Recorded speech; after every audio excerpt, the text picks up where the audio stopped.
Bonjour et bienvenue sur la chaîne de Monsieur Porc, la chaîne qui joue à Mario toujours et encore, même dans un pseudo New York, même dans un New Donk City, même dans un C'est joli la ville au loin que l'on ne pourra pas visiter, même dans un La perspective c'est magique quand on porte un poncho et un Stetson. Et oui, Mario Galaxy, qui n'est pas Mario Galaxy du tout, qui est Mario Odyssey, tout le monde fait la faute, et moi aussi. Eh bien, c'est le jeu magique du pif-caillou où tu rencontres un tyrannosaure, en fait. Tu joues avec une petite baballe en forme de caillou et tu rencontres un petit tyrannosaure il y a plus de 65 millions d'années. Jurassic Park fait encore des émules plus de 20 ans après. Et bien entendu, les endroits les plus marquants sont ceux où il y a la pillave, où il y a la flûte de champagne géante, où il y a le poulpe, où il y a Mario le mafieux qui débarque, où il y a la plage sans les pavés. C'est comme ça que ça marche, les pailles en plastique étaient encore autorisées. Et bien dans ce jeu merveilleux, on va s'amuser à ramasser des lunes dans tous les sens, à découvrir la vie dans tous les sens, à parler des escargots par exemple, dans tous les sens, parce que pourquoi pas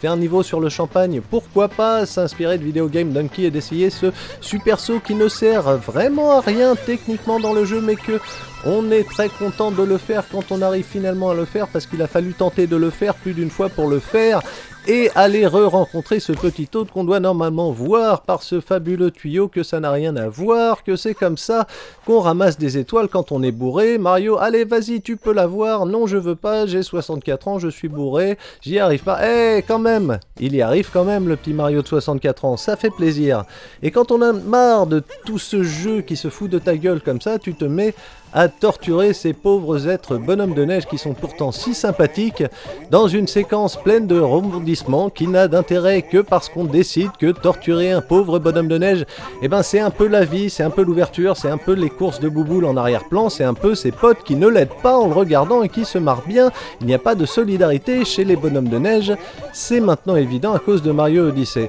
Et tout ce que j'aurais à vous dire, c'est que si vous voulez vous réconcilier avec le monde de la neige, faites faire la sieste à un pingouin sur votre nez, il vous le rendra bien. C'est ça Mario Odyssey, j'espère que ça vous a plaisé et à bientôt.